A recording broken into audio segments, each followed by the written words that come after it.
Hello, and welcome to Alcohol Free Radio. I'm your host, Chris Becker, and I'm excited to have you join us. Whether you are new to the amazing and growing alcohol-free community, or someone who is already familiar, we hope you enjoy our program.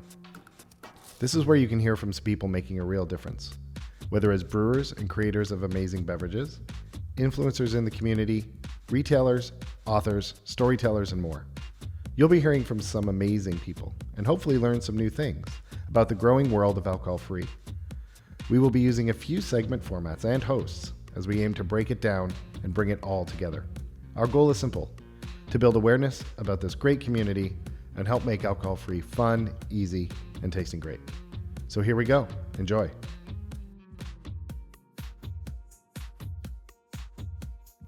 Hello, this is Chris Becker, and welcome to Alcohol Free Radio. In this episode, we have a Meet the Makers interview with our CEO, Dan Stiller, and Wilderton CEO and founder, Brad Whiting.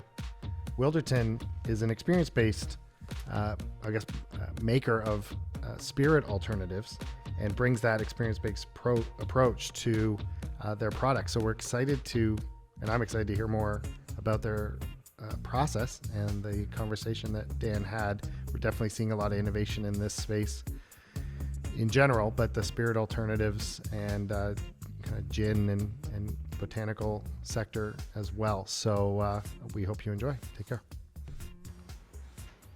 Hi everybody, this is Daniel Stiller from Better Rhodes, and I'm here with Brad Whiting from Wilderton, and this is another one of our Meet the Makers series, and I'm really excited to have Brad here. Wilderton is a product I'm really excited about. It's in my cupboard.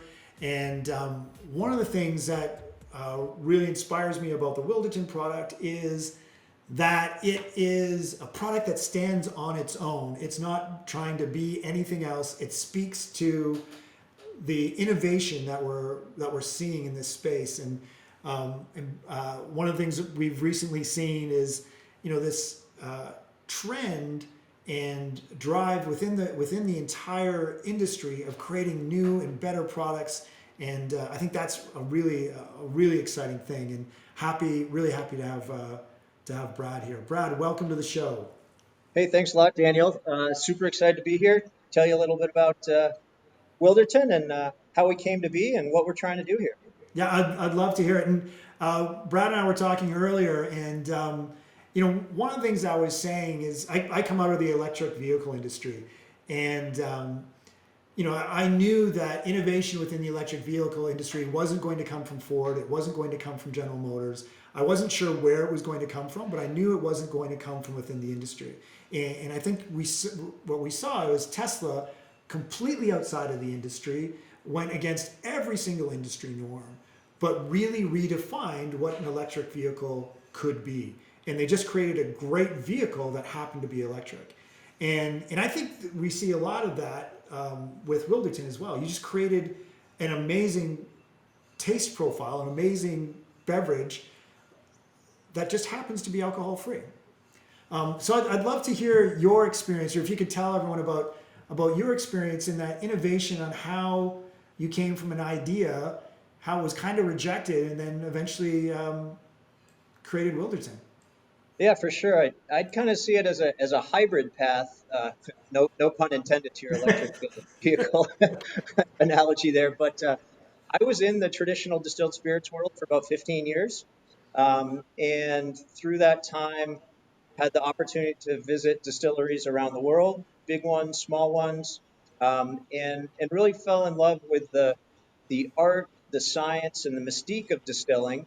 And when I left that industry back in 2018 and was looking to do something new and on my own, and wanted to move into this non-alc space, it was really interesting. It was an eye-opening in that while I knew and had all these connections to traditional distillers, when I went to them with this idea of using distillation to make a non-alc product, 201, they all just looked at me and said, "Why are you coming to us? We make alcohol."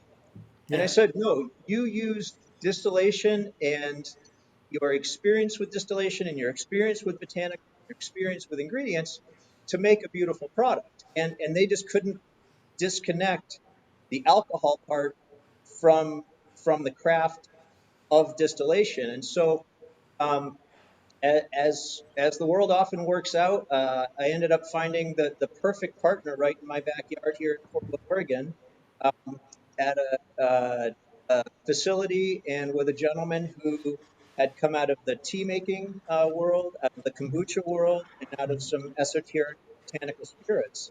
And he immediately sort of grasped exactly what I was coming to was, Yeah. let's use an existing kind of skill set, tweak it with a new perspective to deliver something that is inspired by spirits, but not beholden to spirits. And again, I think as we were looking at exactly what we wanted to deliver in a liquid, um, over my career, I had gained such an affinity and respect for traditional spirits categories, whether that be cognac or tequila or Mm-hmm. rum.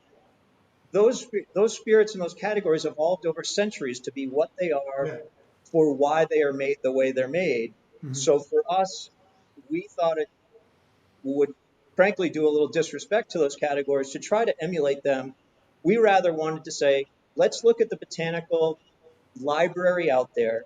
Let's look at ones that maybe haven't traditionally been used in spirits. Maybe it's because they are better at water extraction versus ethanol extraction. That gets a little bit into our production details. But let's really look at putting botanicals together in a new way to create a drinking experience that would may remind you of spirits, but again, isn't going to be mistaken for anything on your back. Yeah, and you used a term before that it was informed by the spirits world, but not defined by it. And I think that's really important. And it's the experience in the glass. It's how you enjoy it. And as you were saying that, I had the opportunity to have dinner with Laura Taylor from Mingle, and we had ordered. She went to order. We're at the bar, and she went to order a non-alcoholic drink, and the bartender was kind of like, "Oh, what do you mean we don't? This is a bar. We don't serve non-alcoholic." But what he was missing the point was, well, your job isn't to serve alcohol. Your job is to communicate, to entertain, to engage. It just so happens that you serve alcohol, and it's the same thing with what's in the glass. It's that the sophistication, that experience, and it just in most of the cases in history, it just so happened to include alcohol.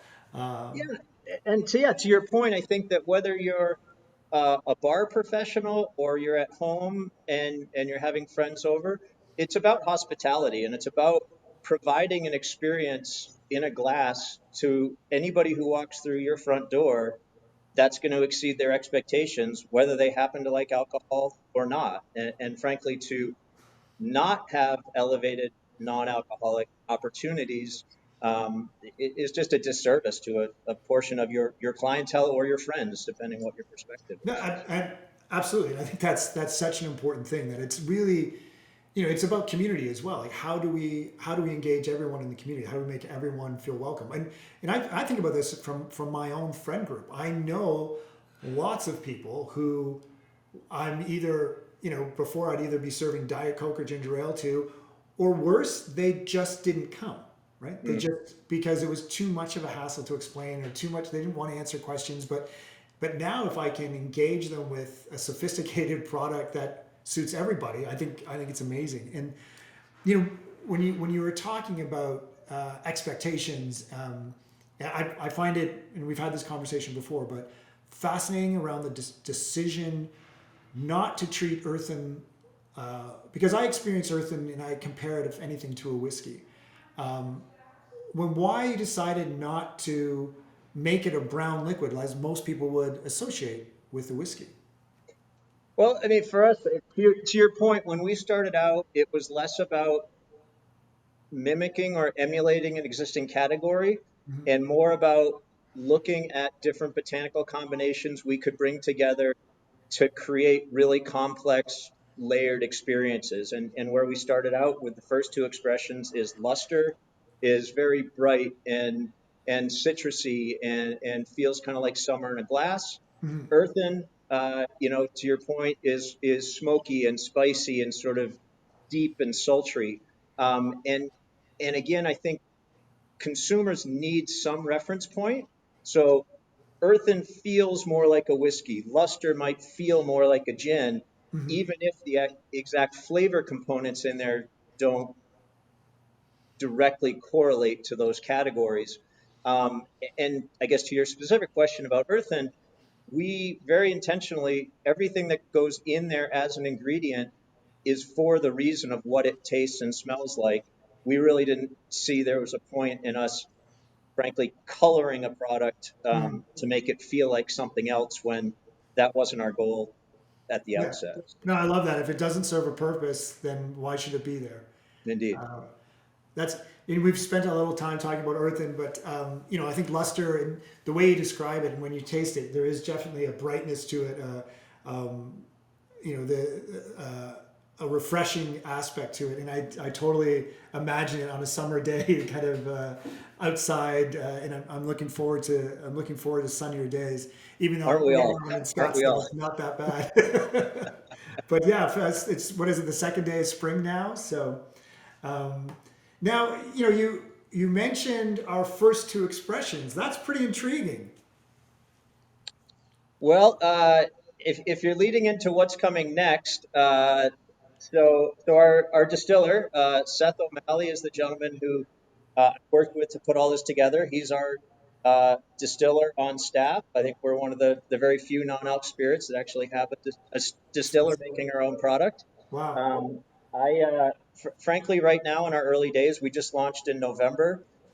It's all I can do to keep Seth from coming up with the next few things, but for now, we're really focusing on introducing as many people as possible to Wilderton and Earthen. So Okay, well, fantastic. So that's just a teaser, and I you appreciate that. guys will be the first to know, Daniel. I appreciate that, and I'm sure our customers and followers appreciate that as well. Brad, thank you very much for your time today, and I'm really excited for people to give Wilderton a try, both Luster and Earthen. Amazing products. I think you'll really enjoy them. Brad, thanks again. Yeah, Daniel, thanks for the invite. Really appreciated it. Cheers. Sure, we'll talk to you later. Well, we hope you enjoyed this episode of Alcohol Free Radio. We'd love to hear from you.